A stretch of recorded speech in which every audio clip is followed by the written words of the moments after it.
let's start with this. Was this transfer from Manitoba? This is easily, I think, the biggest one that we've done. It's can you just talk a little bit about the operation, how it got started, and basically from the inception up until the point where the plane took off from Thompson? Sure. So as our network grows, obviously we made really wonderful partnerships with the Niagara SPCA, and we decided that it would be best if we could do a large pull in one of our target areas, being the Thompson area, which includes multiple First Nation communities. And then we can focus on spay-neuter clinics. So if we got a lot of these strays out of there, then we can focus on the owned dogs that live in the area to actually reduce the populations in the area. So I'm not sure what else. Our goal, we definitely succeeded. I was hoping for at least 60 to 80. So to be able to bring in more animals is just wonderful. Logistically, it was the largest initiative that I've ever pulled off. My team was wonderful. Everybody had their designated job. We had some of our partner rescues like Northern Manitoba, Paws in Need, and Spirit of Hope.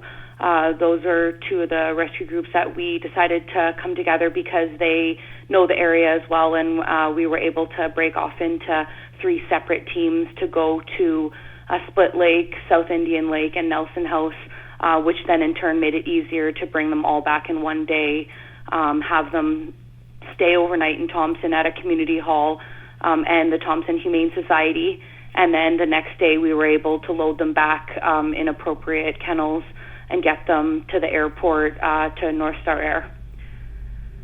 So, I don't know what else. No, that's good. With regard to these community dogs, are these dogs, were they owned at one point, or were they just born outside and then they just grew up outside? Because they seem pretty social with people. It's just they didn't like having leashes put around them. Yeah, so we often call them loosely owned. So someone maybe had a puppy and wasn't able to care for it as it got older. 99% of the dogs do stay outside, so they're used to the traffic flow of people, but they don't have the same connection with humans. That's why they were more fearful in some cases.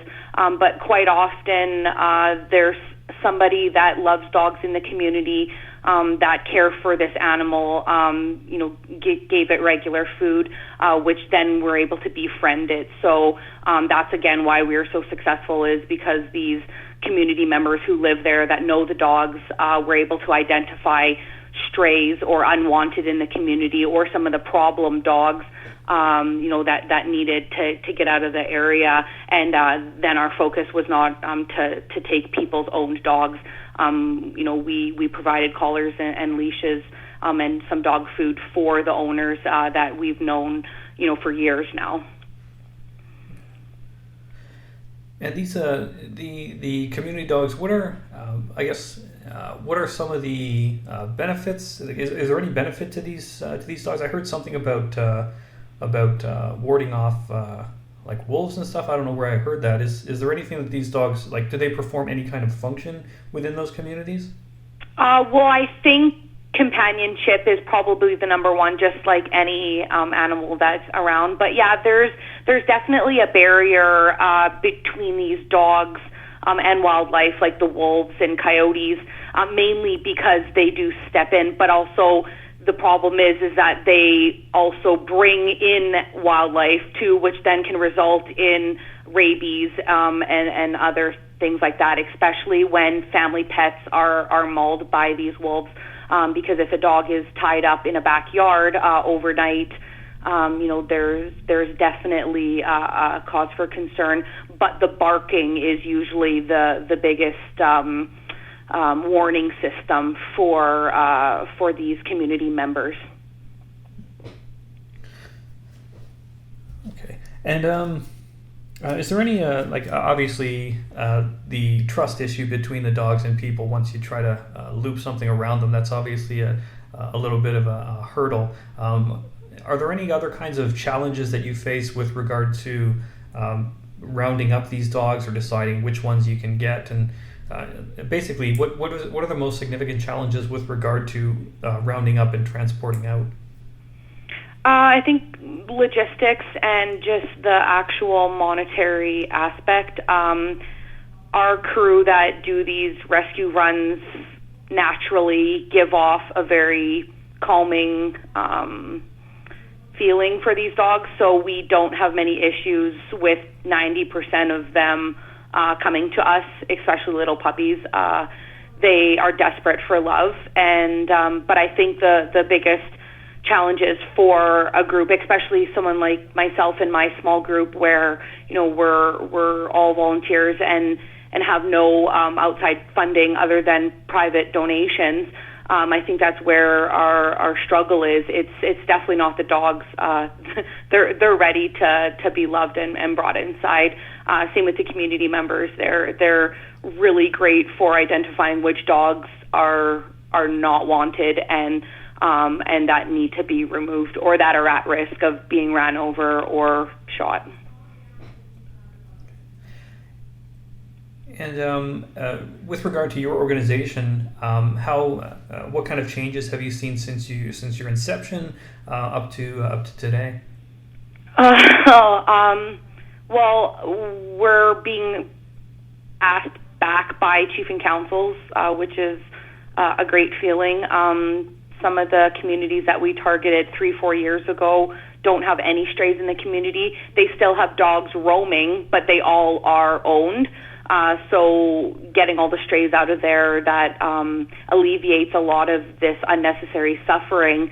We're able to target the ownership and then work with these community members as well as chief and councils to strengthen bylaws and appoint animal control officers. So just the general knowledge of lack of veterinary care in these northern communities, especially our First Nation and Métis communities. I think the best part is that it's picked up this momentum. There's lots of rescue groups that are doing equally amazing stuff in Manitoba, and it seems that more government officials are talking to us about this.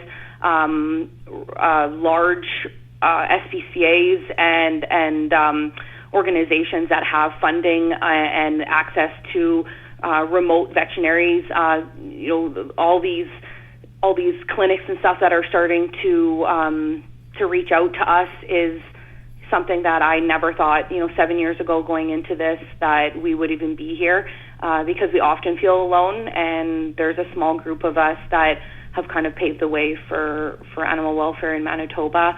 So it's just nice that we're able to see these changes and grow. And while we say this is more of a movement to get access to these isolated communities that deserve vetting, that's what it comes down to. Okay. And just before I let you go, any words to the folks of Southern Ontario? No, we just thank you guys so much, that there's so much love down there, and keep adopting our dogs because they deserve the best. And some of the pictures that we see are just, we know that these dogs will be cared for, and we're thankful for the donations, the support, and we really look forward to working with you guys in the future.